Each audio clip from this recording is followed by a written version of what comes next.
This segment is brought to you by JigMasters Jigs. When in doubt, get the jig out. Go to JigMasters.com and use promo code PNF20 and save 20% off your next jig order today. Hello, and welcome back to the Paddle and Fin podcast. This is Adventures with Outdoorwoman, and here's your host, Mrs. Susie Roloff.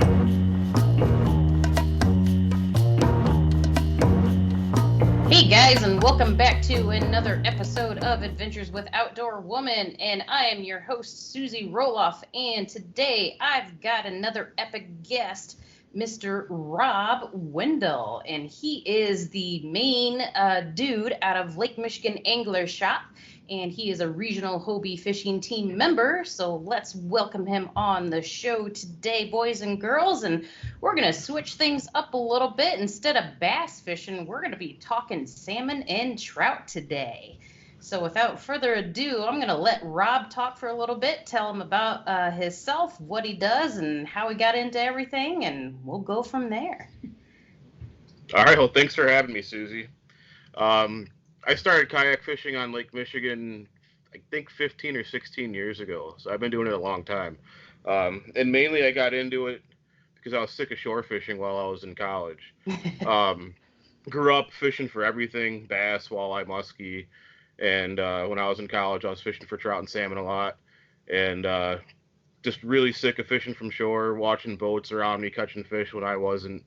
And so I just was just thinking, I bet I could put a couple rod holders on a kayak and catch some trout and salmon. And so started kind of Googling things and realized that people actually do that or were doing that already, mainly out on the east and west coast. And then a few guys on Lake Michigan. So I bought myself a kayak. It's a cheapo one, and I sit on top. And the day I got it, I put 2 rod holders on it and went straight out into Lake Michigan. And I'd never kayaked before in my life. It was definitely one of these stories of don't do what I did. It's really windy. It was about a 25 mile an hour west wind. And so, like near shore is nice and calm on a west wind. It's deceiving, and that's what gets a lot of kayakers in trouble.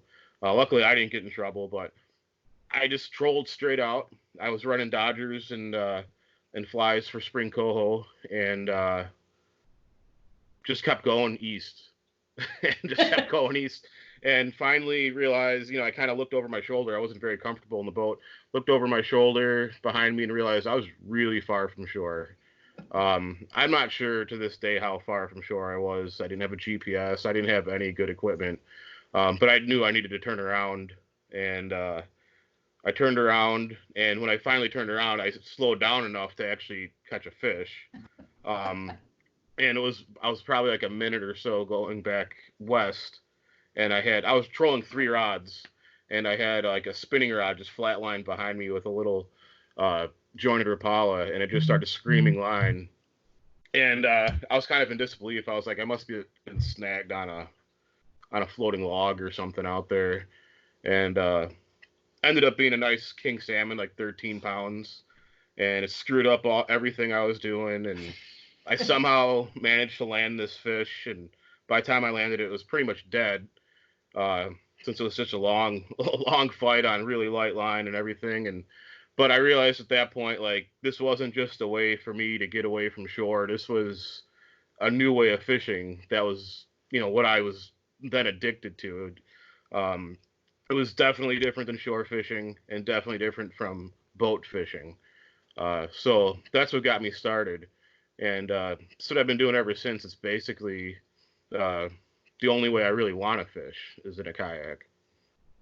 So it was definitely awesome. A big, real learning experience for me out there. Right. Yeah. Definitely don't want to be doing something like that, if it's your first time, unless you're having a really lucky day. But yeah, there weren't people around saying, hey, that's not what you should do back then, like, hey, these days there's all sorts of people saying, hey, take it to a small lake and dump the thing over and learn how to get back in it and make sure you're comfortable. I wasn't comfortable at all in this boat. I just went for it. And I wasn't even comfortable enough to grab the pliers to unhook the fish. So I had to paddle back to shore. This is a small kayak. Yeah. It was like 11.5-foot kingfisher. I don't think they even make them anymore. And I had the fish in the net in my lap with the 2 sets of trebles in its mouth. And I like I said, I couldn't get to the pliers. I couldn't get the hooks out of its mouth, and I just paddled all the way back to shore, just thinking, I hope this fish does not wake up and start shaking around, because I knew I was gonna with all those troubles, I was gonna be in some trouble. So luckily, it was done. I made it back to shore and learned a lot of lessons that day. Right. My gosh. Well, I mean, what a heck of an adventure to start everything out with. So, yeah, sounds like it started as an addiction right away. So, what kind of led you to, the Lake Michigan Angler Shop and fishing out of Hobies and all that other stuff? Well, I think when I was in college, I was already kind of working part-time for Gander in the fishing department, and even after college, when I was doing kind of some financial and insurance stuff, I was still working part-time, and kind of started realizing I didn't really like doing what I was doing, but I liked selling fishing stuff. And then we had the opportunity to open the store, and just went with it. And it's kind of the trout and salmon superstore, So, and we have a little bit of everything. There's more than just trout and salmon gear in there, but it's definitely our niche is trout and salmon. And then back in, actually a couple years before we opened the store, is the year they came out with the first pro angler, when Hobie came out with the first pro angler, which I think was 2009 or 2010. That's when they asked me to be on the Hobie team. So I've been on the Hobie team since then, fishing out of pro anglers, and yeah, the rest is kind of history now. So. Right. Yeah. And, not only do you fish out of the regular pro angler, but you also fish out of that tandem one too, right? Yeah, the Tandem 17. That's a really cool boat. Yeah. That's a cool boat. It's an aircraft carrier, that's for sure. But once you're on the water with it, and especially with 2 people, we do a lot of fun stuff. Especially trolling with it, because you can get so many rods in the water. So, when we're, trout and salmon fishing is going to be a lot of trolling. Not always, but, during certain times of year, you definitely have to troll. And so that boat allows me to get 6 rods in the water when there's somebody else with me. And it's just kind of fun doing it. Kind of showing off to the bigger boats that we can get all those rods out with planer boards and divers and everything. And a lot of times outfish those guys.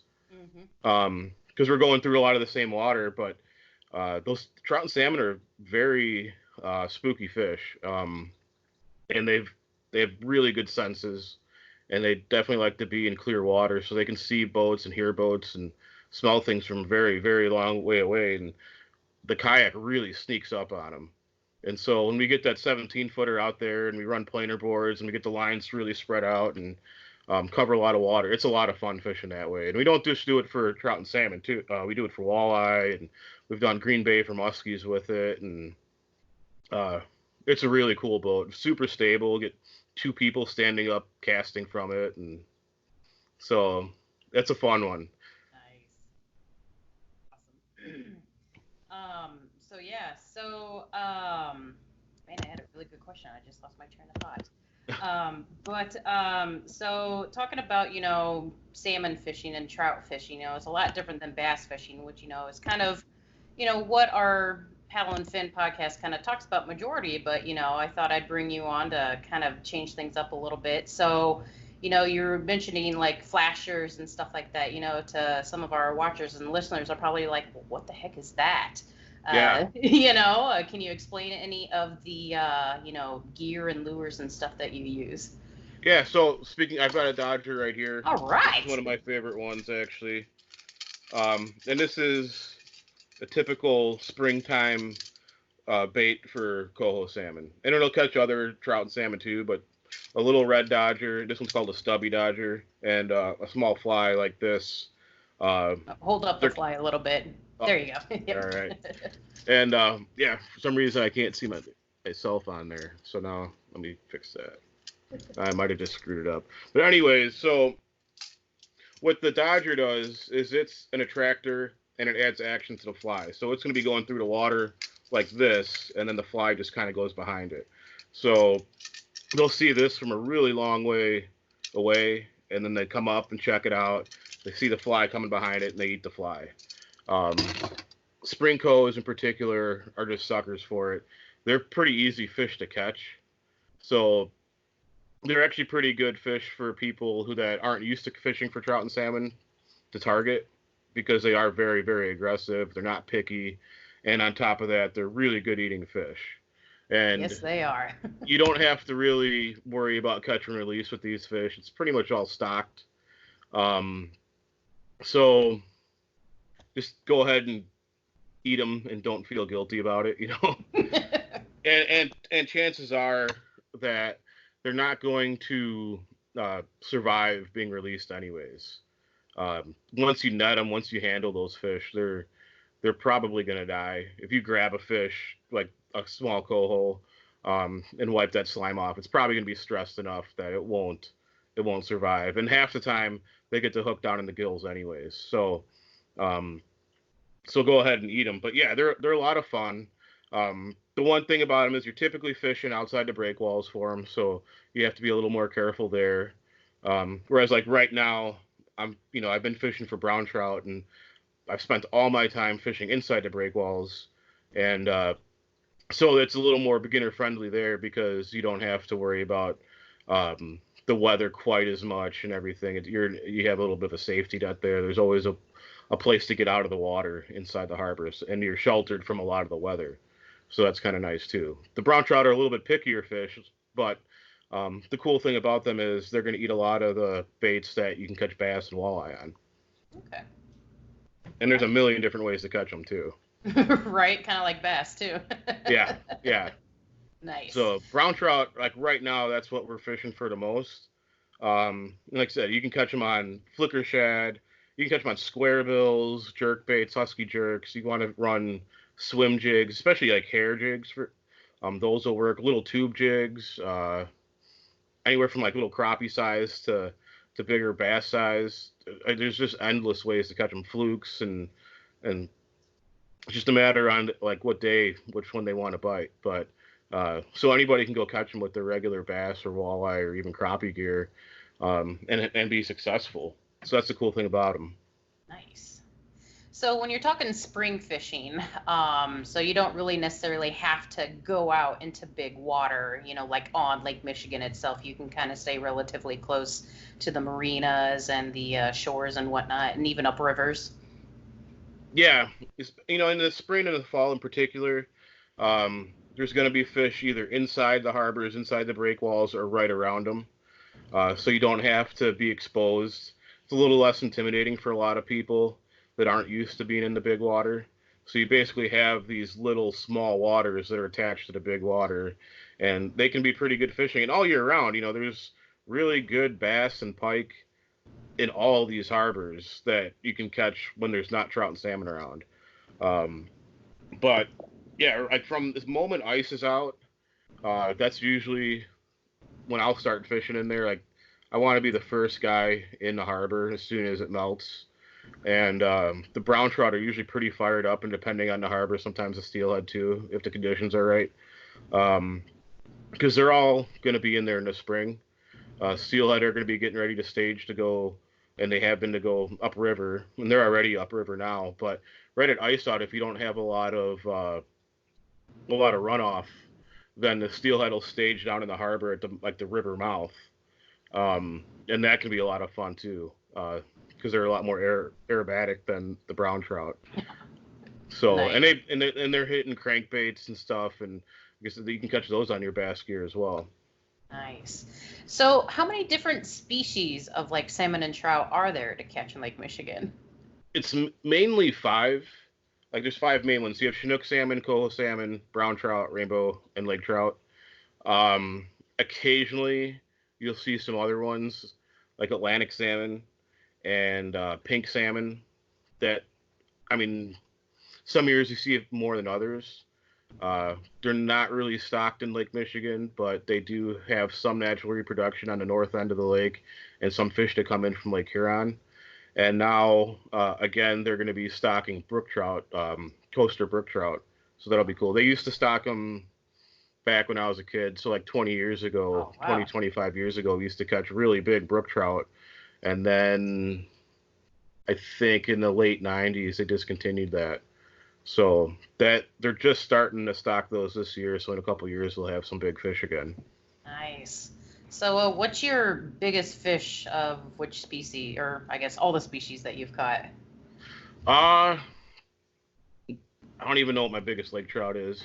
I don't really fish for them that much, but brown trout, 26 pounds. Oh. Kings, I've had over that, but I don't really weigh them too often. Coho, 13 pounds. Steelhead, around 15 pounds.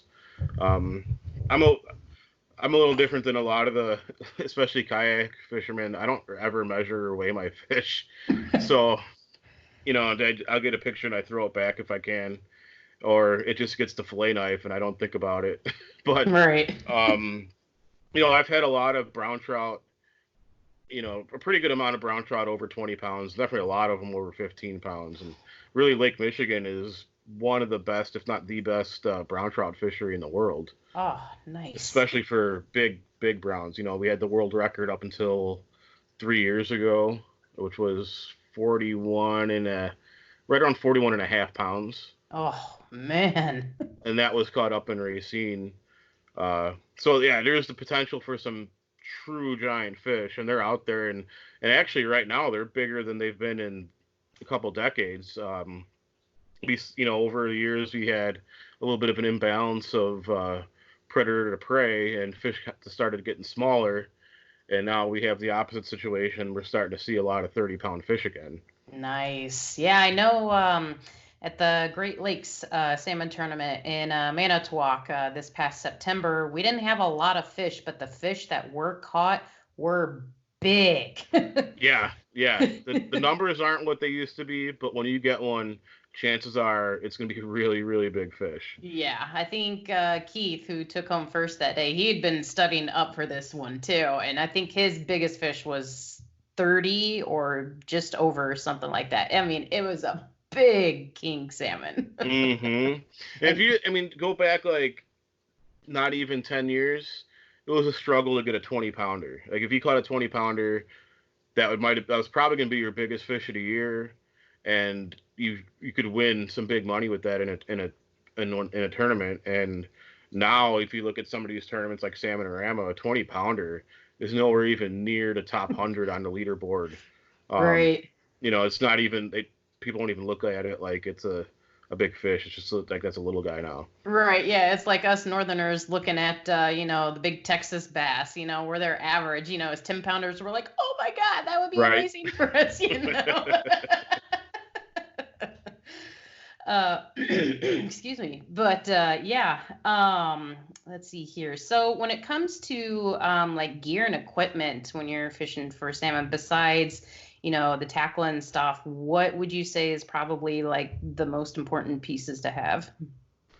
You definitely want to have a marine radio, a handheld marine radio. You definitely want to have a GPS on your sonar. Maybe even a handheld, but I prefer to have a combo, like on my sonar. Those are important things, and you need a little bit of safety equipment, air horn or some sort of noise making device, some flares, stuff like that. You need to take it definitely a little more seriously than when you're fishing on smaller lakes.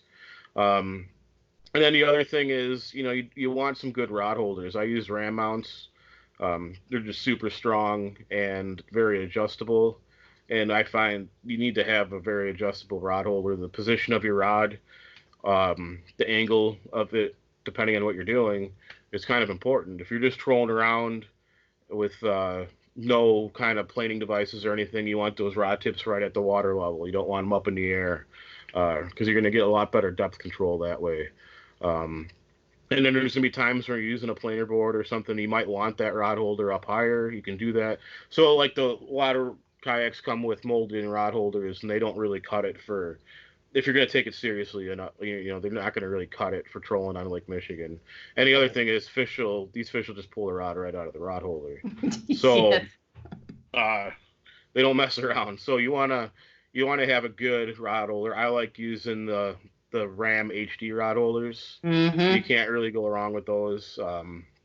So those are, I mean, other than that, you don't need a whole lot of stuff. It's just going to come down to your rods, reels, and lures. Mm-hmm.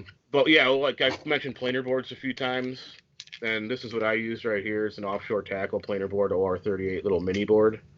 And I think this is probably the best board I've used for kayak fishing. So if guys or anybody wants to start trolling, and that is a really useful tool for me. They're not hard to use. They, basically the line comes from the rod, goes through this release and through this back snap and then to your bait. And you just let it out however far you want to get out, and it's going to spread your lines out. And when a fish hits, the line pops out of this release, and then it just slides down to whatever you have stopping it. So usually I have like a bead and a swivel, 4 or 5 feet up from my bait, and that stops it from hitting the lure. And there's a lot of days where having that planer board makes a big difference. Yeah. So that's a nice thing to have. Mm-hmm. So that's definitely one of my most important pieces of tackle. Yeah. And what about clothing and stuff like that? Do you ever wear like a dry suit or anything like that, or just kind of basic?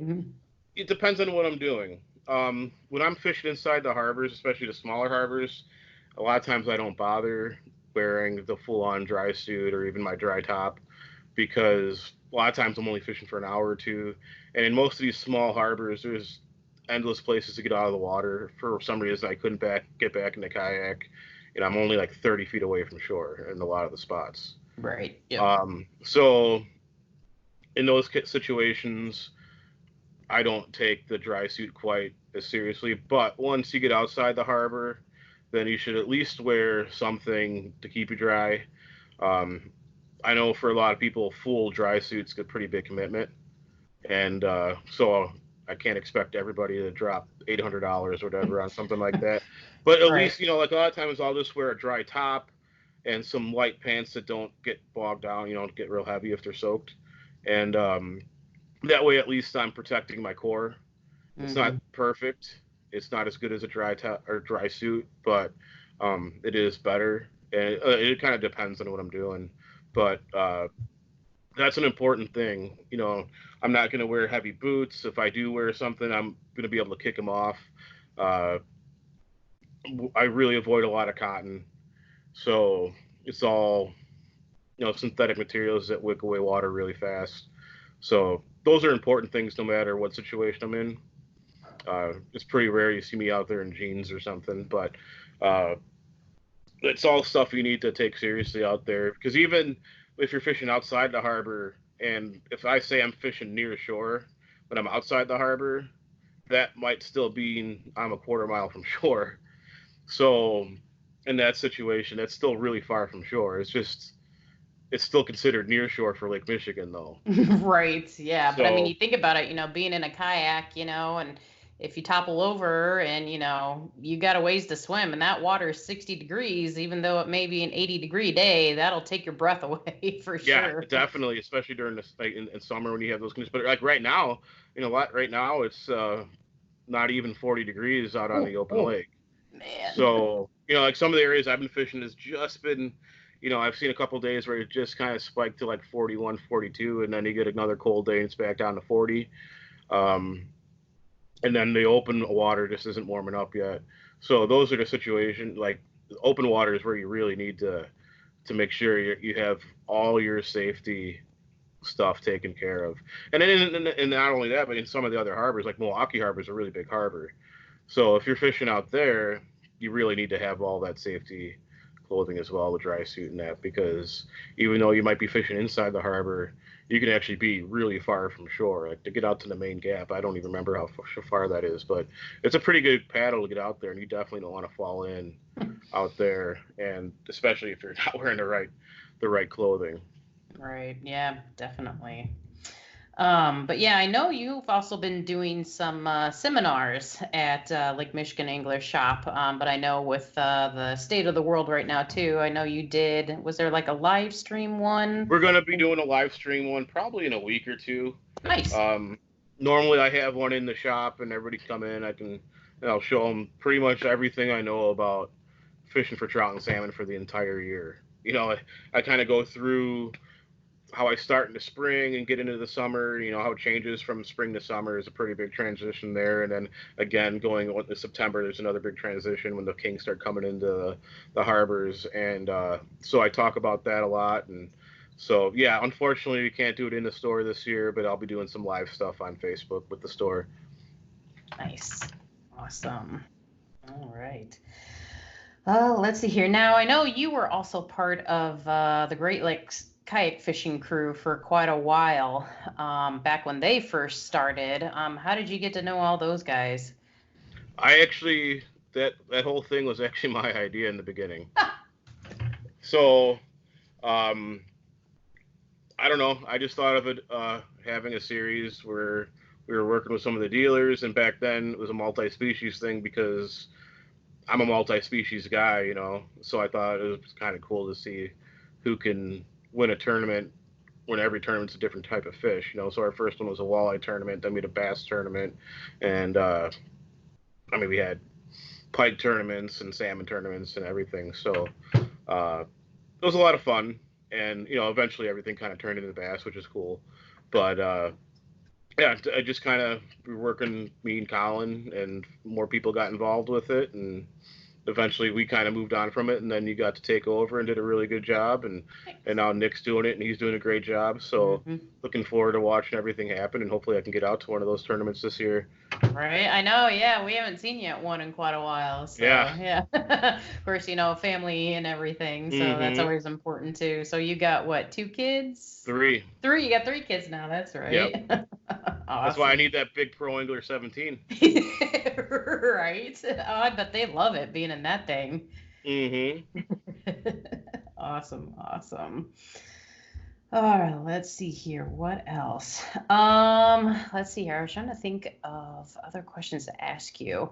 Now when it comes to like choosing like rods and stuff for like spring, summer, and fall, do they kind of stay with the same thing? Do they want to choose different ones? It definitely changed. Like in the spring, if you're casting for these fish, like right now, I've caught a lot of the fish just casting in the harbors. And you can catch them trolling, but I take advantage of this time to catch them casting. And I typically use spinning tackle, but bait casting tackle will work good too. Something medium light, 10-pound fluoro, or like a copolymer is what I like to use. Just something you can cast small crankbaits with and jerk baits and stuff like that. Even like a float rod will work pretty good. Just even a panfish rod if you're going to float fish. One really good technique for spring and fall brown trout is tube jigs under a bobber. And you don't hear about it much anymore, but bass guys, especially smallmouth guys, used to do a technique called float and fly, where they'd basically fish a hair jig under a bobber. And so if you Google that and find the information on how to do that, that's basically the same thing that we do for these brown trout and steelhead. But we typically, and the hair jigs will work, but we use a lot of just plastic tubes as well on a light jig head, like a 16th or 32nd ounce jig head, just a 2-inch or 1.5-inch tube with a wax worm on there, and you just cast that out and you just kind of twitch it and pause it and bring it in. And there's days where there's really nothing that will compete with that. Oh. And you catch small fish, you catch big fish on it, but when they're on that bite, they're on that bite. And so it's one of those things like anybody can go catch those fish, and it's pretty cool, and you don't need any specialized tackle for it. Nice. Then if you start getting into trolling, you don't need to have specialized tackle in the spring, but if it's something you want to take seriously, then you're going to want specialized tackle, and that's going to turn into like line counter reels, so you can keep track of how much line you have in the water. And that's going to be really important for your depth control. A bait like a flicker shad, depending on how much line you have on it, is going to get a different depth. So I know when I put this out 30, 35 feet, I'm getting down about 8 feet. If I get down to like 45 feet of line, then I'm getting closer to 12 feet. So, things like that get important, and that's where the line counter comes in. But if you just want to go out and try it, you can still catch fish without a line counter. And then I'm still using lighter rods. Like medium and medium light rods are all you really need. I think a lot of people make the mistake of using too heavy of a rod for these fish because they think it's a big fish you're catching. You need something heavy to handle that fish. But the reality is that the lighter rod usually fights them a little better. They don't have real hard mouths. They twist and turn a lot, and it's really easy for them to get leverage and pull the hooks out. And when you have a lighter rod with a really nice soft tip to it, it's a lot harder for them to get the hooks out. It just absorbs the shock, the head shakes, and everything a lot more. And people are often surprised about how light my rods are most of the time. Right. You don't really need to get into any heavier equipment unless you're doing like offshore summer fishing, which is a whole different ball game. That's where things get complicated. But yeah, you like almost anything will work. Especially this time of the year, I really, or almost any time of year, I really like ugly sticks for trolling. Most there's a lot of people out there that don't really kind of look at them or don't take them seriously for whatever kinds of fishing that they do, but they're a really good action for trolling. That kind of fiberglass action is what you really want, and it can just bend over, and it's perfect for fighting fish right next to the kayak. Yes, it is. So that's what I caught my king on this past September, was on a ugly stick. Yep, you can't go wrong with it, and of course they're super durable and they're not very expensive. And that's the other thing with the trolling tackle. You don't need to spend a lot of money on trolling tackle. You can buy a $30 or $40 rod, and it's going to be totally fine. You don't need to worry about how sensitive it is, or any of that kind of stuff, or what kind of graphite it is, or or what kind of handle it is, or how it feels in your hand, because you're putting in a rod holder anyways. None of the things that make expensive rod, what makes it expensive, matter for trolling. So just go with the $30, $40 rod. It's nice to have a better reel, but you still don't need to break the bank on that either. The main thing is just to have a line counter. So you can be out the door for less than $100 and have a pretty decent trolling combo. Once you get into summer fishing and we start paddling offshore and fishing deep water, then we start fishing some heavy weights and lead core and stuff like that. And that's when we need the heavier rods. We might use a medium heavy to handle. Like, this is a torpedo weight right here. So hold it up a little bit further. There you go. This weighs 12 ounces. Holy cow. But that's what allows us to fish 50, 60, 80, 100 feet down. Wow. That kind of fishing isn't for everybody. That's, if you're going to take Lake Michigan real seriously and try and fish it all year, that's the kind of tackle you need to do or use. But that's like, if you're not going to do that, you don't need anything specialized, really. Nice. Crazy. But yeah, if anybody's interested in learning a little bit more exactly what kind of gear, what some of these terms are and everything, you can always hit up Rob, or when the world goes back to normal, stop into Lake Michigan Angler to take a look for yourself. So hopefully we'll get back to some normalcy here in the next couple months, crossing our fingers. But let's see here. What else is there? I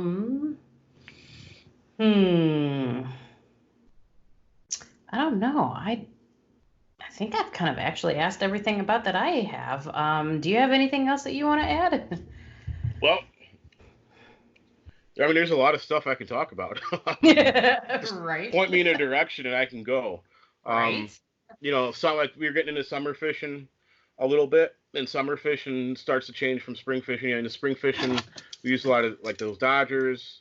We fish. You can typically catch the fish shallow, and then what happens is as the lake warms up, it forms a thermocline, and once that happens, then we start to switch over a little bit from coho fishing to targeting the king salmon, and that's when you get real serious with everything. That's when we start going out further and further and start talking about how many miles offshore we are, and fishing anywhere from 40 to 100 feet of water, or sometimes more. Some guys go further than that. I typically don't, but there are other guys that do. These days, I kind of wait for fish to come near shore, and that's the kind of the thing with Lake Michigan fishing and salmon fishing that differs from a lot of other fishing is that the daily or seasonal movements can change so much in a day. When you're fishing for other species of fish and you have a lake, whether it's a small lake or a fairly good sized lake, you kind of know, at this time of the year, the fish are going to be in this area, in this kind of depth. And then as things progress, they might go a little deeper. And you have like a general calendar of where a lot of these fish are. Lake Michigan's in some ways not like that. Like outside of the spawning season, like when the fish are spawning, they're going to be in a harbor or in a river somewhere.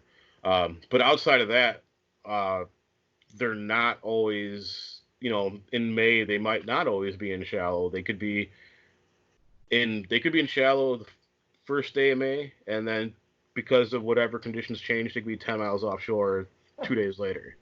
But the conditions change really fast on the lake, and these fish basically don't relate to structure the way other fish do. They're pelagic fish. They're relating to water temperatures and just following bait. So what happens is once you form that thermocline, then you have these 2 layers of water that just kind of slosh back and forth, and there's a ton of currents out there, and I could go on forever about that. But you can get really hot weather, and the surface temperatures are warming up, but that hot weather brings in some south or some west winds, and it'll flip the lake over, say in the middle of July, and now all of a sudden, all those fish that were in 150 feet of water, 8 miles out, are now in 30 feet of water a quarter mile out. And that's when you need to be able to get out. You need to be able to be good at predicting that, or have an idea of when you can guess when those fish are going to be there, and make sure that that's when you're fishing in your kayak. Because I prefer to catch them when they're in 30 feet of water. So that's the cool thing about Lake Michigan. It's cool and it's frustrating at the same time, waiting for those conditions, and then if they happen when you can't go fishing, then you're waiting again, because it might only last a day or two, and then the rest of the time you're stuck going out deep. But there's a lot of different things that affect where the fish will go, and being able to read the water is important. The water color. If you get into really clear water, it's kind of sterile looking, you probably won't catch too many fish. But if you go down to the lake and you see nice green water, that's probably going to be pretty good fishing. Especially if it's cold green water. Clear, but green tint to it. So there's a lot of different things to kind of, if that's all you're going to do, at least, if you want to be like me and fish Lake Michigan on a regular basis, you kind of learn to read those things and then figure out where you can get in the water and not have to paddle as far to get to deep water. So like if you're in Chicago fishing, I wouldn't recommend really fishing for trout and salmon down there during the summer, because it's so flat down there. It takes forever to get to deep enough water. I don't even know how many miles it is to get to 100 feet of water. It's way more than I'd ever want to paddle. But if you go further north, then 100 feet of water is only like 3 miles or less. Oh, wow. Like where I'm at, where my shop is at North Point Marine in Winthrop Harbor, it's 3.1 miles to get to 80 feet of water straight out of that marina. So it's a pretty good haul, but it's way better than being down south. So there, it kind of gets a little complicated sometimes during the summer, but that's when you catch some big fish. That's when you catch a lot of fresher fish. And that's when they often fight the best, other than in the spring. It's a lot of fun that way. Mm-hmm. So you're talking about, how weather affects everything, and like the thermal columns and whatnot. So like when it comes to like winds and stuff like that, what do you really pay attention to with that? Like, is there certain like wind directions that are favorable, not so favorable, not only just for like, conditions for, yourself out there, but like fishing conditions? Well, as far as just like safety goes, I like to make sure it's under 15 miles an hour. Mm-hmm. And that's almost any direction, depending on how deep I have to go. Like, once you get like above 15 miles an hour, that's when the waves really start to build. Mm-hmm. So try to avoid any direction. If I'm fishing really close to shore, I can tolerate a west wind that's heavier than that. But for the most part, 15 is the limit. And I also am looking at what the winds were prior to when I'm going, because if we had north winds for 2 days straight at like 15 and 20 miles an hour, and then I'm gonna go fishing on that third day because it's west wind, so it's probably still gonna be wavy. You got to give it a good day to calm down after a really nasty blow like that. So you look at that. As far as when I want to fish, when I'm going to be able to get fish near shore, I'm going to be looking for west winds and south winds to flip the lake to bring the fish in closer to shore, at least during the summer. Those winds tend to push that warm. Actually, a lot of people don't even realize the south wind probably does it the fastest. Everybody always is waiting for west winds, but I'm usually waiting for a south wind. The south wind seems to flip the lake over the quickest. Now in the spring, like right now, if I'm fishing offshore for cohos, or I should say near shore for cohos, I actually kind of prefer a light east wind for that, because what that's going to do is keep warm water near shore. Theoretically, at least, doesn't always work that way, but like right now, I'm going to be looking for warmer water for the most part. East wind will keep pushing it against the shore. And then once that thermocline forms is when I start looking again for the south and the west winds. And then once we get like into September, then I'll still be looking for the south and the west winds, because I want that water to get cold again for the kings to come into the harbor. They'll definitely, when they get ready to spawn and they stage, they definitely come in no matter what the water temperatures are. But if you can get into cold water, the fishing's going to be a lot better. Interesting. Lots of different things to take into consideration there. Now, talking about eating the fish. So I know I've heard different things about how often you should eat lake trout or stuff like that. What is like the recommended thing? So I know a lot of people will either smoke the trout or just bake them. Like, is there preferred ways that you should cook them and eat them and all that other stuff? Well, as far as like the advisories go, you could just ignore them. Awesome. Because here's the thing with the advisories and the way that they came up with the numbers for it was, what they did was they took fish like lake trout, which are typically high in PCBs and that, and they take the whole fish and they threw it in a blender. And that's everything. They didn't do anything to this fish. They just threw the entire thing in a blender, and then they tested it for toxins. But the thing is, with all the toxins, all the toxins get like deposited into the fat. They get deposited into the bones, the organs of the fish. They're not really in the meat. Mm-hmm. So these advisories, which I actually don't even eat enough fish to meet the advisories anyways, but the advisories are based on those levels, like if you're eating bones and organs. Okay.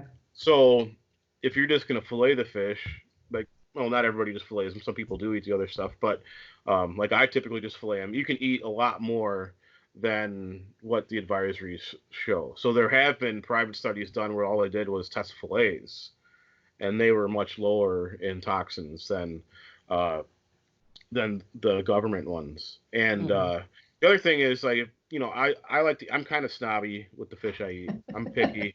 There's a lot of people that would gladly eat the fish that I don't want to eat, and that's fine. They like them, but I'm picky. So I like to eat cohos, and I like to eat steelhead, and I like to eat kings. I don't like to eat brown trout that much, even though I catch a lot of them. Some people do, and so I don't like lake trout all that much. It depends. But like cohos, they're only in the lake for 3 years. Actually, they're only in the lake for 2 years, because they're stocked when they're a year old. So there's not a lot of time for those fish to actually accumulate any toxins. Whereas like a lake trout, say you have a 10-pound lake trout, that fish is a pretty old fish already, and it's been in the lake a long time, and it's had time to accumulate some toxins. But they're still nowhere near as bad as what the government advisories would say.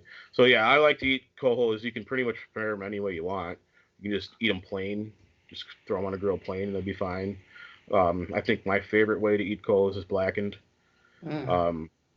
So I typically save all my cohos for the grill, and steelhead for the grill. And I like to eat kings a lot too, but I usually smoke the kings just because I hopefully have plenty of cohos to eat on the grill. The kings are good, but they're not as good as the cohos, and that's why I just save them for the smoker.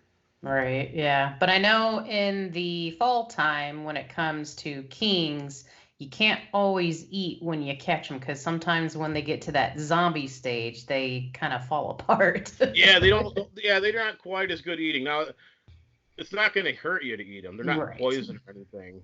But yeah, they're just not like the meat starts to turn white. They're malnourished fish at this point. They're not eating. They're just on that one-way mission, and they know there's no coming back from it.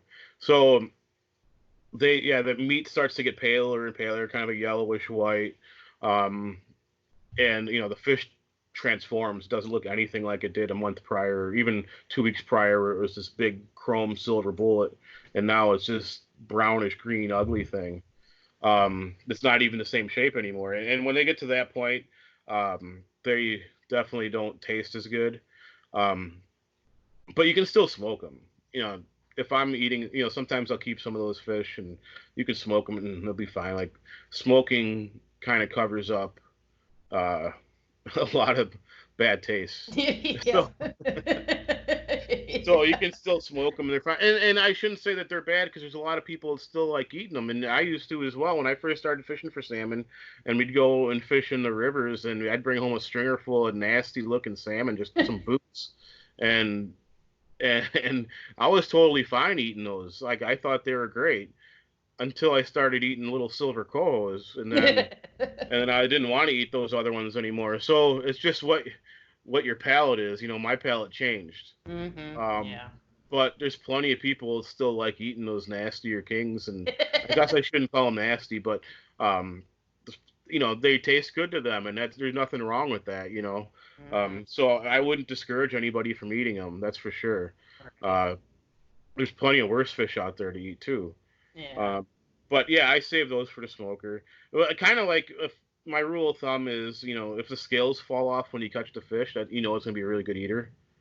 Um, coho scales. I mean, well, if I go out and catch my limited cohos, my 5 cohos, I guarantee my boat's gonna be covered in scales.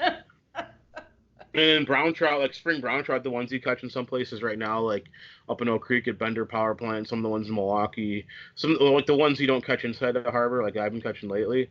The younger fish that haven't matured yet, those you'll get them and the scales will fall off, and those will be really good eaters. Um, I would keep them if I was fishing for them. I'm just typically looking for the bigger ones that aren't good eaters. Uh, but those, yeah, if you get a good fish and scales fall off, that's gonna be a really good eating fish. Steelhead are almost always good. Um, and when, like, if you get kings and the scales fall off, that's gonna be a good eater. If you can kind of brush them off, if they don't automatically fall off in the net, if you can kind of brush them off with like your pliers, then it's gonna be pretty good. Um, what you'll notice is once they get into their full-on spawning mode, that their skin gets a lot tougher and thicker, and the scales don't fall off anymore. And that's usually when you know that the meat is going to be different on the inside of the fish once you cut it open. Gotcha. Good to know. How far upriver will the salmon and trout go up to? They will go a lot farther than they're even able to around here. Wow. Like the Root River, one of the main salmon rivers for kind of the southern Wisconsin to Chicago area. That one's in Racine, and they go to the dam, and I forgot, that's probably like maybe 4 miles of water. I could be wrong about that, but it's not very far, and they have no problem reaching that. But we have Pike Creek, this tiny little creek that's in between here and there, and it doesn't have any dams, and those fish will go 20, 30 miles up this little tiny creek. Oh, And wow. that's still nothing compared to the West Coast, where these fish will go 40, 50 miles. Um, Right. so even steelhead go really, really far. That's why steelhead on the West Coast are all in the ocean. So they all enter, at least in the lower 48, they're all entering rivers that go into Washington and Oregon, in Northern California, and these rivers are pretty long rivers, and these fish will make it all the way into Idaho, and Dang. Montana. So, uh, yeah, they'll go pretty far as long as the river allows it. If there's no dams or anything stopping them. Hmm. and they do it in a short period of time. These fish they travel thousands of miles throughout their lives. Even in Lake Michigan, we regularly catch fish from Lake Huron, and we could be on a school of fish one day off of Kenosha, and the next day they're already in Milwaukee. Wow. They'll move miles and miles in just hours. So it makes it hard to keep up with them sometimes. Right. So what is, like, I know you talked about cohos, they don't have a very long lifespan, but what about some of these other ones? What's the typical lifespan? Is it comparable to their size? Like if it's a really big one, does that mean it's an old fish or not necessarily? Well, with like king salmon, the salmon kind of have a set lifespan. The cohos live 3 years and die. So they're in Lake Michigan for 2 years because they're stocked when they're a year old. Same thing basically with the kings. They live to be 4, and then they die. So they get to that size, 30 pounds in 4 years. Trout, on the other hand, don't have a set lifespan. So they can go up a river spawn, and they'll survive as long as nobody yanks them out of the river, and go back out in a lake or go back on the ocean in the case of the on the West Coast, and live their life out there. And then the following year, for the spring or the fall, depending on the fish, come back and spawn again. And those fish can definitely live over 10 years depending on the conditions. And lake trout, on the other hand, can live even longer than that. Lake trout can be 50, 60 years old. Wow. Yeah. I forgot what, like, a 10-pound lake trout, how the age is that, but it's got to be around 8 years old to be 10 pounds. Wow. I'm going to be in the ballpark. I know I'm not exact. Can't think of it offhand exactly, but they had a guy caught a fish. I think it was like a 30-something pounder a couple years ago. And the fish was older than the guy that caught it. Oh my gosh! Because they had the stocking record. They had a fin clip, so they knew when the fish was stocked. Oh, so wow. Lake trout live a long, long time. So you mentioned about the fin clips. What's with that? So the DNR, to kind of keep track of fish as they come back or as they're caught, they'll know when or where they were stocked. They'll clip some of the fins on the fish. The main fin that they clip, and this is a fin that other fish don't have, is an adipose fin, and that's located in between the dorsal and the tail. And so that lets you know right away that it was a stocked fish. Okay. And not a natural fish.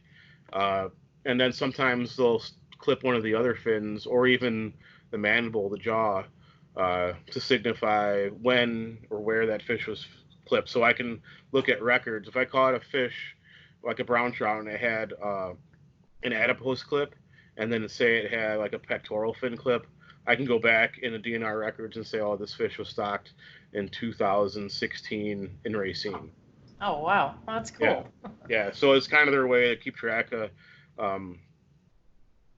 how big the fish are getting, where they're going, and stuff like that. Mm-hmm. So I'll regularly catch fish in Kenosha that were stocked in other places. Oh, wow.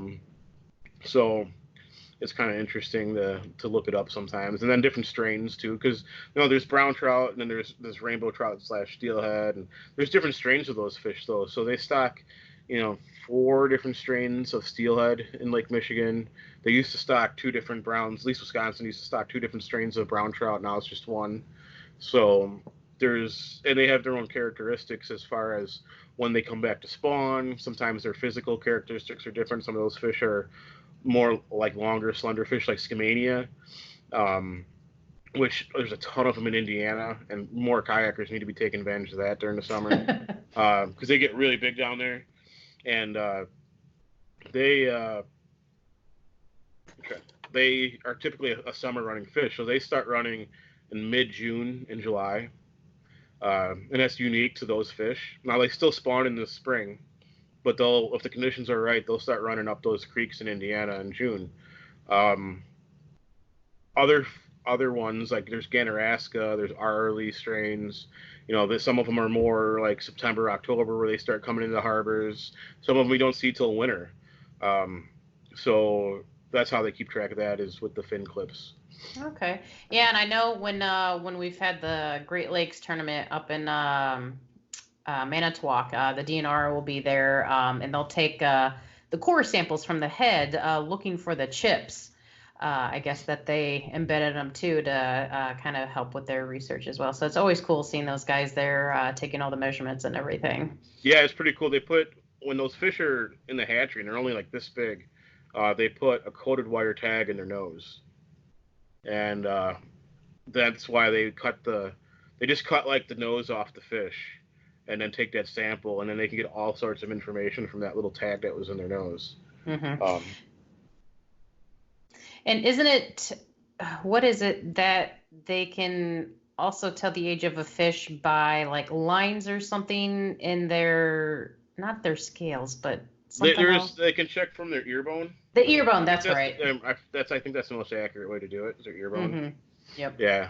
So, and I forgot how that works, but that's a pretty accurate way to, I mean, you can kind of know how, if you've caught enough trout or salmon, or if you target them a lot, you'll kind of know how old the fish is based on the size. Because you can tell, especially with salmon, because they grow so rapidly. To get to 30 pounds in 4 years, that's really, really fast. Yeah. I mean, so there's a huge difference between age classes. So you can instantly tell the difference between a 2-year-old fish and a 3-year-old fish and a 3-year-old and a 4-year-old fish, because they're almost doubling in size every year. Mm-hmm. Or more than that, really. So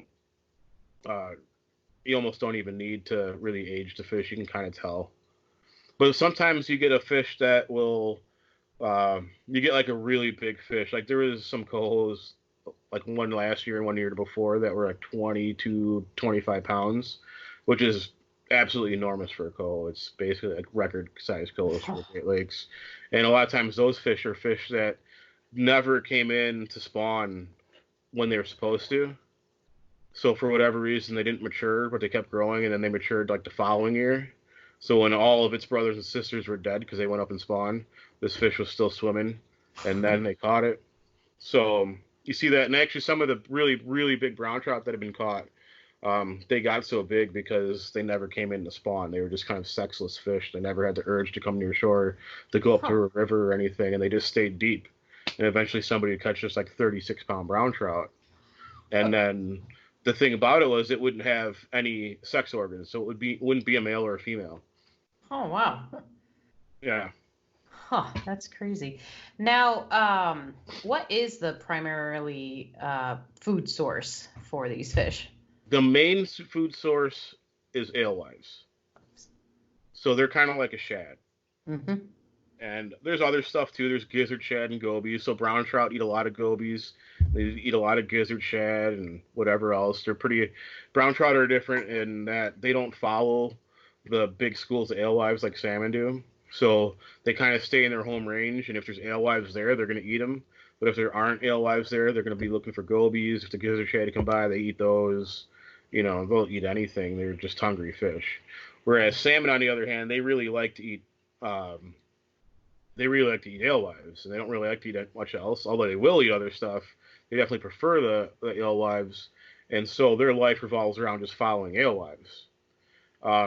So it's kind of like what you've seen on like National Geographic or Discovery, where you have those in the ocean, those big balls of like herring or whatever bait fish. You've got all those fish just kind of getting them into a tornado and swiping at them and stuff. So that's basically what the salmon are doing, all day, every day. And so you'll see that on your electronics too. So you'll go over a big ball of bait, and you'll see the arcs around it. That they're feeding on it. It's kind of a cool way to get a feeling for what the fish are doing. Like there's been a bunch of days I've been out, and you see just clouds of bait along the bottom, and you're not catching anything. And then all of a sudden the clouds of bait are coming up near the top, or you start marking it all along the surface, and now you're catching fish because there's feeding fish pushing all that bait up to the surface. Oh, man. So, and then the key thing is that's another thing, like color selection with these fish. And other types of fishing, a lot of times we're matching the hatch, or we're like, oh, these bass are feeding on crayfish, or they're feeding on shad, or they're feeding on bluegills, and we're trying to put on baits that look like that kind of stuff. But in the case with these salmon, you don't really, they're just chasing this school of like a million alewives, and they know what they all look like. And if you're just trying to drag another alewife through a million other alewives, the fish are never going to notice it. It just Right. so using things that stand out is kind of key. So if you went through my store and looked at like all of our spoons for trolling for salmon, and like the color schemes are, nothing natural at all. They look like they're, radioactive practically. So, just stuff like that, and you want it to stand out. That's the key. So pique their curiosity, catch their eye, and that will get them to bite. Lake trout, they'll eat a lot of gobies and alewives. They eat a lot of everything. They're kind of garbage disposals. And steelhead and colas, they eat alewives a lot, but they also eat a lot of flies. In their whole lives too. And even when they're big and you think they'd be going after a bigger bait, they'll still eat flies. And so when you go out there and you got a lot of flies bugging you, like if you're slapping your ankles a lot, those fish are probably eating those flies. And then you just, like on the Dodger setup, put a fly behind, a black fly like that, just a little black fly, and you catch colas and steelhead on that. So in that case, you are kind of matching the hatch. But but yeah, they have a pretty big variety to their diet. Baby salmon will eat a lot of flies too, but the kings, when they get bigger, it's pretty much all alewives. Mm-hmm. Now, I know when, the salmon and trout are younger, they might have some enemies, but when they're the size that they are, they don't really have any predators to watch out for, do they? No, not in Lake Michigan. Yep. So they have a lot of predators when they're young. You've got the cormorants, and they stock these fish in the harbors and the rivers, and they're full of pike. And these brown trout that, you've got like a bunch of 10, 15-pound brown trout are on, they're going to eat everything that goes by them, including other brown trout. In fact, I've had really good luck using swim baits that looked like brown trout to catch brown trout. Nice. So, yeah, they have to make it through a gauntlet, but once they get to probably, I'd say 2 to 3 pounds, there's really not a lot of real predators for them because, we have some big pike in Lake Michigan, but they're not really following these salmon all over the lake. These fish move around so much that they can get away from it with the few predators they have. Mm-hmm. And plus the pike have there's a ton of suckers. I don't think people realize how many different kinds of fish and what kind of populations there are of like so many different types of fish in Lake Michigan, but there's a ton of suckers, and they're a lot easier for pike to eat than salmon. So I think and the same thing with whitefish, and so I think a lot of these predatory fish, like the big pike, and there's muskies too, they tend to look for easier fish to eat than salmon. Right. Yeah. And I know sometimes too, when you catch a salmon, sometimes it'll have a lamprey attached to it too. Yeah, I'd say that's probably their biggest predator is really just the lamprey. Mm-hmm. Once the fish get to, a size when the other fish can't eat them, because there's nothing else. And a lot of times they shake them off, but yeah, they can hurt the fish quite a bit if they're not able to. But you see them a lot on lake trout. You don't see them too much on like brown trout or steelhead. Occasionally you do, and then sometimes on kings. Mm-hmm. Yeah, I know sometimes at the Great Lakes tournament, I know a couple guys will talk about, they'll even show the bite marks that have been left on the kings from lampreys. Yeah, it looks like they've got a hickey on the side. Yeah, it does. Now, I know that there's been, I don't know if it's not yet confirmed reports about the Asian carp making their way into Lake Michigan yet. Oh, yeah. I don't even worry about that, to be honest. I've been hearing about it for as long as I can remember now. Right. And to be honest, I don't think they're a real threat to Lake Michigan. Right. Because the thing with these fish is that they're filter feeders, and they're in places like the Illinois River, which are super, super fertile, and these fish can just open their mouth anywhere they want and get a full meal. Mm-hmm. But as soon as they get into Lake Michigan, it's practically sterile compared to that. Right. Yeah. And I just don't see them wanting to stay in Lake Michigan. And the other thing, it's so cold. Not that they couldn't adapt to the cold, but I just don't see it as there's probably been Asian carp making it into the lake already. Mm-hmm. It's just never going to take off. like other lakes and river systems probably that are connected to Lake Michigan would have more to worry about. Right. If they made it into those. But the lake itself, Lake Michigan, I don't think it's ever going to be an issue unless something really changes with the lake. But Right. Yeah. we're Yeah. pretty, Maybe. yeah, right now we're in the opposite direction anyways. So, Yeah. but yeah, they're not an issue here. I could see them maybe being an issue on Lake Erie and then some of the rivers out there that are a lot more fertile. Mm-hmm. Yep. Yep. Exactly. Awesome. Let's see here. I did have another question.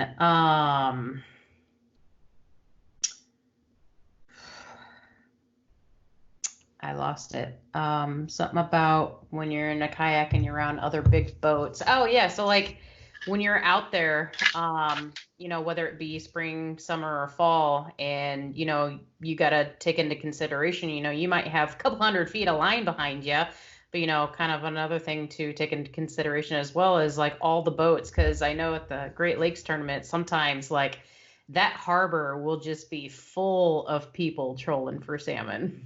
Yeah. So, and they're used to fishing around other boats. They're not used to fishing around kayakers.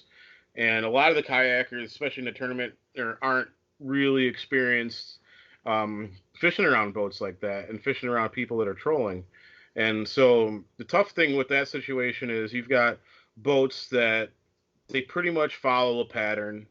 They kind of go around the harbor, like they might just like everybody goes counterclockwise or something, and then all the kayakers come in and they just do whatever they want, and Mm-hmm. then they stop and take breaks, right? Or they got fish on and they can't control it because like when a boat gets a fish on, they just keep going and just Right. keep trolling until that fish is in. They get away from everybody, but in a kayak you can't do that so easily. So they sometimes it can be a little bit of a messy situation. But when I am fishing around other boats, first thing I make sure, like, this is what I tell everybody, is just pretend like you're invisible. Because you might not, like, a lot of people don't realize how hard the kayaks are to see in some of these boats, especially the bigger boats. Mm-hmm. Like a guy in a 30-foot boat, which isn't even big for Lake Michigan, he can't see you at all. Like, it's really difficult. And unless you spent time fishing in a boat like that and driving a boat like that, you don't even realize it. So first, pretend you're invisible. Just get out of their way. Don't try and say, "Hey, I was here first," or "I have the right of way," or anything like that, because it doesn't matter who has the right of way if he can't see you. Mm-hmm. Um, and then you have to be mindful of where those boats are going. Like the kind of thing that bugs me, my pet peeve is, when somebody cuts in front of me, which doesn't really bother me until they stop to take a break and stop paddling, and then I have to stop You have to so that they stop. can Yeah. take their, so make sure you keep moving. Especially if you're going in front of another boat, just go, maybe speed up and get out of their way. Um, so stuff like that. Uh, when you're fishing in front of a harbor, you are kind of blocking um, an entryway to the harbor that everybody's supposed to be using.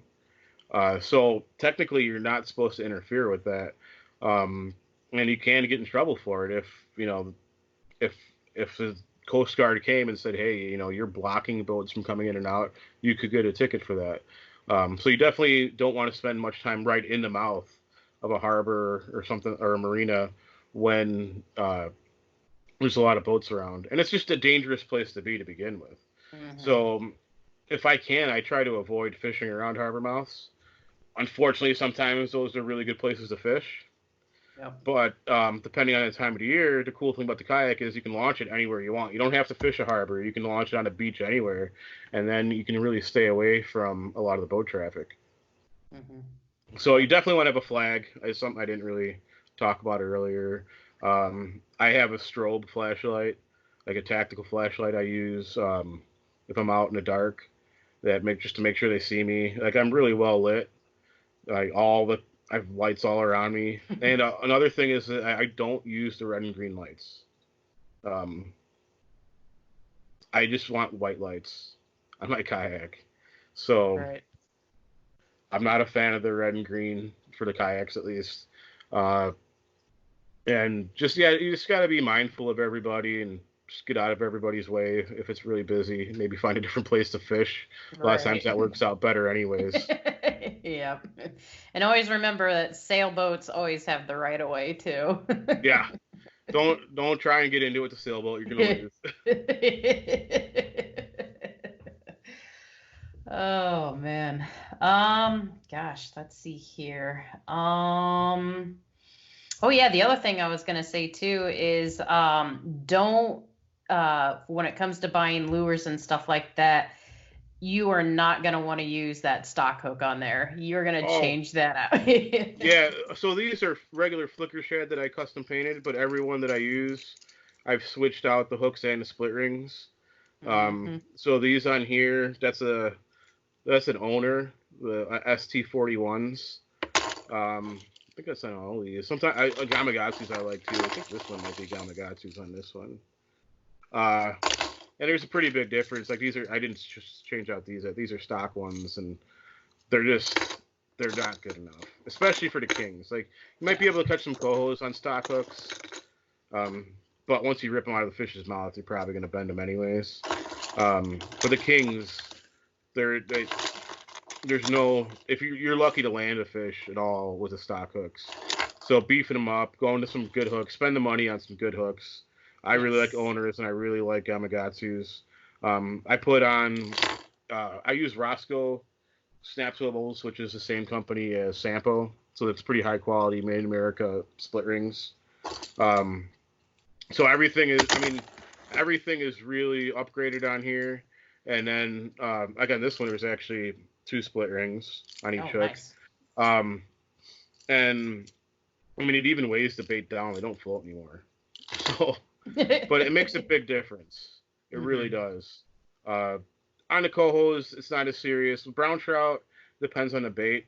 I might switch them out, but king salmon, you definitely have to switch out your hooks. Yes. And these baits, they're not really meant like when that. That's where another thing that switches up. Like once we get into the fall, like there's a big transition. So like in the summer, you use a lot of spoons, very thin, lightweight spoons for trolling, or we use like flashers and flies. So this is kind of like the Dodger that I had earlier, which is like a bigger version of it, a little bit different action, and then a bigger fly. But the principles of it are kind of the same. And once, that's a good summer. I use that a lot in June, July, and first half of August. And then, once we get into closer to Labor Day, then I start switching over to more crankbaits. These baits just aren't designed to catch salmon. So they're designed to catch walleyes. And so they don't come with good stuff. Reef runners are another really good bait. Their hooks are terrible. Yep. You can't use any of those. There's a lot of really good bass or walleye baits out there that will catch these fish. KVD crankbaits catch a lot of kings if you're using them. Rapala DTs, I've caught tons of kings on those in September, but you have to replace all the hooks on them. And then you also can't get upset when you break the bait entirely. Yeah. So that's a little bit of the frustrating part is you can get one of these baits and spend the money to put brand new hooks and everything on it, and then the fish just breaks it in half. First fish you get on it breaks it in half. Yeah. But that's just that's what keeps it fun though. That's how exciting these fish are to get. There's no other freshwater fish around here that are breaking lures in half. So they're definitely the biggest rush. That's why I keep going after them. I like going for that sleigh ride. They'll drag you pretty far. I did get dragged into a boat one time by a king, and it wasn't even a big one. I think there was a boat like anchored about 200 feet from me, and the fish just dragged me right into it. This is before I had a Hobie, so I couldn't control the fish, and I was just you're at the fish's mercy, and I still ended the fish though. So Nice. Awesome. Besides, that incident, have you had any other like interesting situations with fish? Like, not necessarily like bad situations, but like maybe, I don't know, what's the most interesting thing you've had happen while out fishing for salmon and trout? It was a pretty cool experience is when I caught my 26-pound brown. That was during Salmonorama, so that Oh, one won yes. Salmonorama for me that year. But the cool thing about that fish was I actually wasn't catching very many fish that day, and I was getting really frustrated with myself because the conditions were like perfect for me to be doing really good in the kayak. So we had really cold water near shore. It was perfect water color. There was a ton of fish in there. So it was only in like 15 feet of water. And the big charter boats were going by me just cleaning up on fish. I mean, every time they went by, they had a fish on, like these 36, 40-foot boats. And I was like, how am I getting my butt kicked so bad by these guys? It should be the opposite. I'm in this stealthy boat, not making any noise. These guys are going by, just pushing a ton of water around, making a ton of noise. And I was getting really frustrated, and I stopped and was trying to come up with like my next plan. And there's one thing, like when I'm trolling, I never ever stop, other than to like take care of a fish I just caught. Like, 'cause in the back of my mind, there's always a fish that's about to bite, so I never want to stop. But I just got so frustrated this day, I stopped. And I was like, I'm just gonna switch out this bait that I had like 100 feet behind me. And at this point, it was just dragging on the bottom because I wasn't trolling anymore. So I decided to just reel it in as fast as I could, and it was behind me. So I looked over. I knew it was coming close. So I just looked over my shoulder, and I saw the spoon come up, and I saw this brown trout come up. And in the split second that, I mean, it was only like a foot of line at that point between my bead and my rod tip to the leader. In that split second, I instantly knew that was the biggest brown trout I ever had. And the next thing you knew, it was like on. And that's like watching, at least like if you're out in the open lake like that, um, having follows and watching fish come up and actually being able to catch them is a pretty rare thing, even with just small fish. But a fish that size to come up and do that and actually be able to land it, I mean, it was like the whole fight. I was super calm the whole time, even though I knew it was the biggest brown trout I ever caught or was going to catch. And it never took out a lot of line. It just kept digging and digging and going down. So I probably never had more than 8 feet of line out the entire time, the whole fight. But I could see the hooks in the fish's mouth. It was on a spoon, so it was just one treble hanging off the back of the spoon. And, she would just thrash around and then dive down, a couple feet and then come back up and thrash around. And after she did that a few times, I could see like there's one less hook in her mouth when the next time she. And then, we're down to the point where there was one hook of the treble left in her mouth, and I was like, it's just like now or never. I got to get her in the net, and I made like kind of like a false reach for her, and got another thrash out of her, and then I got her head back pulled towards me, and I stuck her with the net, and I got her, and then I got the shakes a little bit because that was. I mean, I'd been seeing some big browns. I'd caught some big browns. My biggest brown before that was 24 pounds, but this was a totally different fish than that one. And I had no idea how big this fish was. Like it was like a 26 or a 30 or whatever. You know, I couldn't tell. I couldn't eyeball it. So it was a pretty cool experience, and it was a long wait and car ride and everything before I could actually weigh the fish in. So um, I think I had to drive. I drove for like 2 hours before I was able to weigh that fish in. Oh my gosh. Um, so it was kind of nerve wracking. I was like, I don't have a clue how big it is. It's 30 pounds. So it was pretty cool. But then when I got there weighed in, a guy just weighed in a 30 pounder in the boat division, so nobody thought mine was big anymore compared to the 30 pounder. Right. Oh man, wow. That's I remember. probably that was pretty. There's a lot of different things that have happened to me out there. Like even just getting dragged into the boat, that was a pretty cool experience. Um, but yeah, I think that brown trout always sticks out the most to me. Right. Yeah. I mean, I remember my first time catching my first king, and that was quite a trip. And I wasn't even sure if it was a king when I caught it either. I was like, I've never caught like salmon or trout before, so I don't even know what this is. And I brought it in the shore, and I was like, is this a king? You guys are like, yep, that's a king. They're hard to tell when if you're not used to looking at them every day. Once they Mhm. get into those faller colors, the darker colors, then they can be kind of confusing sometimes. Right. Yeah. Yeah. And then, man, yeah, I was just in my little, in my Hobie Outback, at that time too. Man, that first one, man, she took me for a ride. They will drag you. Like I said, there's no fish around here that will do that. Yeah. Um, like they will drag you. If you let them drag you 100 yards, it's no problem for them. Yeah. Yeah. And then they'll come, you'll get them up. And then once you get them close to the boat and they realize that they're close to the boat, zzz, they're Yeah. gone. Yeah, and that's like the key thing. Like you don't be in a rush to get them into the boat. Let them tire out, a mile away from you. Yep. That fighting the fish is a kind of a skill, especially with the salmon more than anything, because a lot of times you've got more than one line in the water and you don't want to get Yeah. tangled. And like I don't like reeling in my other lines in a lot of situations. I want to keep them out there. So fighting the fish is being in a Hobie makes a big difference, because you can paddle around and keep the fish, to one side of you, or cut it off from getting to certain areas, obstructions and stuff like that. Um, in a regular paddle kayak, obviously you can do it. I caught plenty of fish, but you're definitely at the fish's mercy.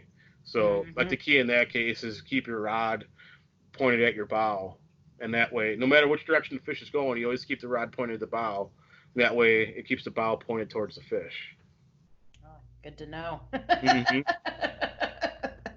Yeah, it's, and each season it's different too, when I've been up there fishing for them, because sometimes they'll pull you on a sleigh ride for a long time. And then this past September, I felt like it was nothing to bring that one in. It was just like, shoot, and I was like kind of disappointed. I was like, oh, that wasn't much of a fight. Yeah, yeah. A lot of times it's the water temperature.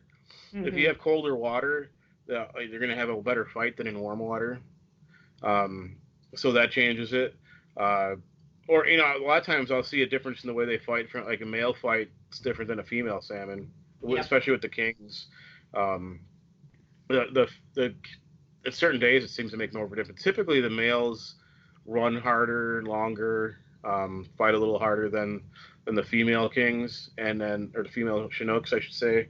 And then a lot of times the females kind of dig more and stay down more. Yeah. Yeah, I can definitely attest to the males fighting harder, it seems too. Yeah, it was not last year, but 3 years ago, because I missed 18. Yeah, it was 17. Yeah, when I was there, because I stayed there for a couple days, and the day before or day after, I got into a male, and man, he just kept on going and kept on going. I was like, dang. Yeah, they'll go. I mean, for the most part, most of the time, you can land a fish. Once you've done it a lot, you can land a fish in like 10 minutes or less. But once in a while, you just get that one that you can't do anything. It just stays down. You can't get it. As soon as you think you're going to get it close to net, it's just right. You're going to take just enough line out just to stay out of your range and netting it. And, those are the ones, like, they don't take a big run, but they just stay down right below your kayak, like with 10 or 15 feet of line out. Those are the ones that you're in for the long haul. Yep. I don't think I've ever had one that took like an hour or anything. I've heard a lot of stories of guys that they took an hour, to land it, and they had their GoPro video to prove it. But I'd say like maybe 25 minutes is probably the longest I've ever fought a salmon. Yeah. Yeah, but it's still a pretty long time. I mean, there's no other fish around here you're doing that with. So. Oh yeah, exactly. Yeah. What other place close to home, for us central folks can you go to get something like that? So yeah. It's really unique. It's something more people need to take advantage of, really, because even though it's somewhat of an artificial fishery, it's still one of the best fisheries in the world. And even compared to West Coast salmon fishing, they're kind of in a lot of trouble out there. So we have something pretty special. The size of our fish are really good, really big, and that's for all the species, whether it's brown trout or steelhead or kings and colas. They're all getting really big these days. They're good eating fish, and it's something you can only catch here. You're not catching them anywhere without traveling pretty far. Right. And I'm surprised more people don't take advantage of it sometimes.